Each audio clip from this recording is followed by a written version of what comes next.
Alright, well I wasn't planning on making a video here this afternoon. I was just kind of out for a bit of a walk. I got to work tonight and I had some time before heading off to work, so I was like, I'm just gonna go for a little walk. I got to work off some winter fat accumulations. Anyway, but I right next to the road, so you might hear some traffic, but I came out into this logged area back behind me, and I understand logging can be beneficial sometimes, but it kind of looks ugly and whatnot. But I noticed that they had planted, it was like little white tubes where they plant trees in, and the little white tube helps protect the tree from rabbits and other rodents that'll eat it before it grows up. And I looked at some of the tubes. Well, I'll show you some then, and what trees were inside, and I saw some of them looked like chestnut trees, from American chestnut, and they were.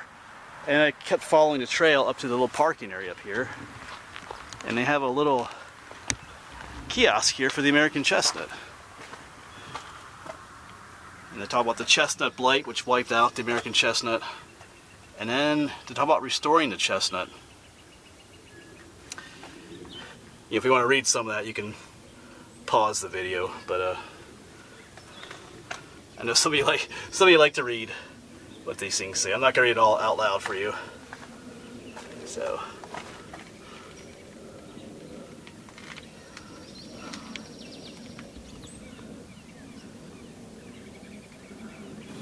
like I said, if you want to read that, you can just pause the video at different times to read the text there.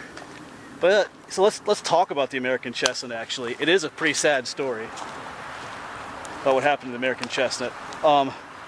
They figure that basically 1 in 4 trees in Pennsylvania was an American chestnut tree. So roughly 25% of the trees out here were American chestnuts, and they were highly beneficial to wildlife and even to men. Some people made their whole living off chestnut trees, collecting the nuts and stuff, and the lumber was very highly sought after. And they estimate that maybe some insect species were wiped out because of it as well, because some insects only like certain kinds of trees. So if you get rid of all those trees, well, that insect species is going to die out. So, and people lament the fact that chestnut trees bloom in, I think, is it July? And they have these huge, it almost looks like a snow on the mountain, I guess you could say. These huge, like, white snowy catkins. And they say you could look, across the mountaintops, and picture every 1 in 4 trees being a chestnut tree. It would look like the mountains were covered in snow sometimes. They said it was a beautiful sight, but now we don't have that anymore. So, let's look at one of these trees over here.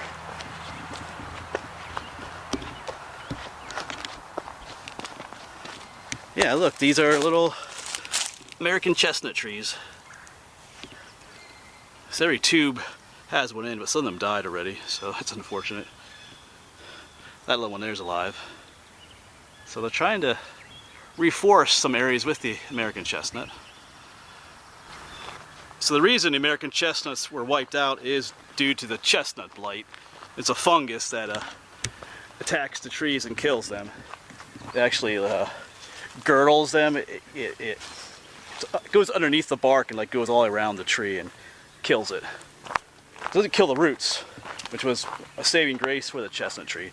You can still find chestnut trees out in the forests. We'll talk about that in a moment too. But the chestnut blight, it came over, if you can read on the kiosk there, it came over in 1904. It was brought over accidentally on some Chinese chestnut trees. There are Chinese chestnut, Japanese chestnut, besides just the American chestnut. But the Chinese chestnut was resistant to that blight because it had grown up with that blight. It had adapted to the blight in its home country. But the American chestnut had never been exposed to that fungus, that blight, and thus, it couldn't protect itself. It's just like when the Europeans brought over, diseases, like all the diseases that we brought over with us and just wiped out, sometimes up to 90% of the Native American population, because the Native Americans were not used to those diseases. Their bodies had not built up any kind of immunity to them, and they just wiped them out. Same idea.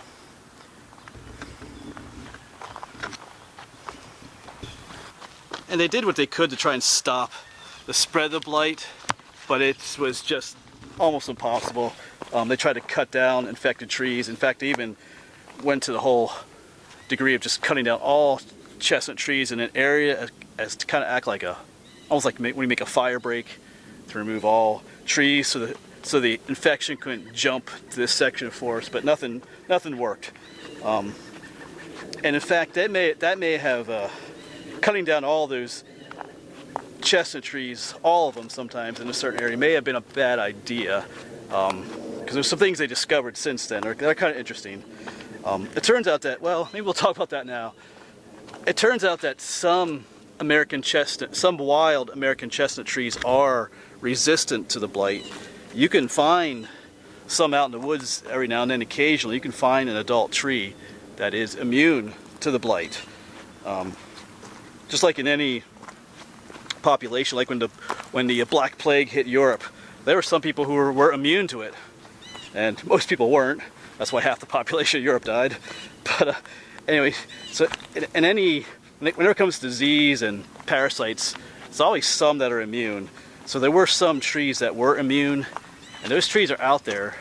In fact, the location of many of them is kept secret, so they're not damaged, but some are. So there's probably actually quite a few more that were immune to the fungus, but they were cut down in that whole process of trying to stop the blight from spreading. So it is what it is. But they have, in efforts to restore the American chestnut, they have collected seeds from those immune trees, and they use them in the whole, in their breeding programs to try and reforest or to repopulate our woods with the American chestnut.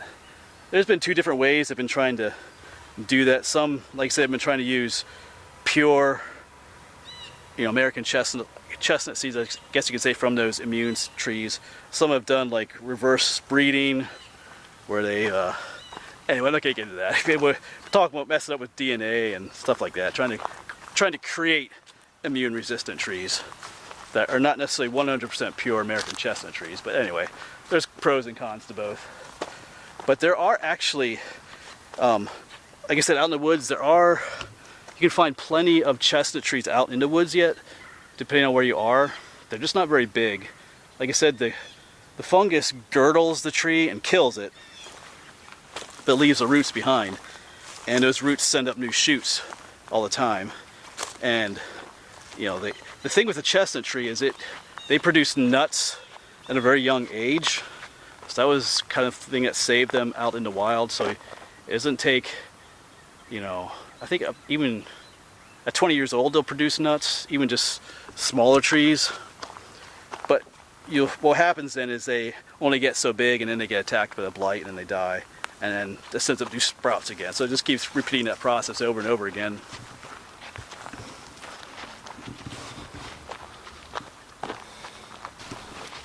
So like I said, our woods are still full of American chestnut trees. So why isn't that a good thing? Well, it is, but those like I said, those trees don't last. They only last for a couple of years, and they never get really big. The biggest one I've seen was maybe 8 inches in diameter at the most. That's fairly sized, but they usually soon die. In time, maybe over the decades and centuries, some of those trees perhaps would develop an immunity to the fungus, but who knows. But anyway, what's going on here is people that are trying to bring the American chestnut back quicker. So these trees that they're planting, those little tubes we saw, are blight resistant trees that they're hoping that will take root here, grow, become healthy, and start becoming part of our natural forests again. Of course, even that will take decades to once again see American chestnuts as part of the everyday forest here in Pennsylvania and across the whole eastern U.S. So we'll see. It's kind of an interesting story. There's other videos on YouTube you can watch where they're actually very sad videos, just showing the destruction of the trees and how it affected people and wildlife in our forests. It is an interesting story though, and perhaps it will have a happy ending here. Anyway, I hope that was kind of interesting for you. I wasn't planning on talking about it, but it is. It's a sad but interesting story, like I said. and with one that has hope to it. Alright, thanks for watching, and if you want to learn more about the chestnut blight, you can just look up online. There's tons of information about it out there. So, alright, I'll see you around.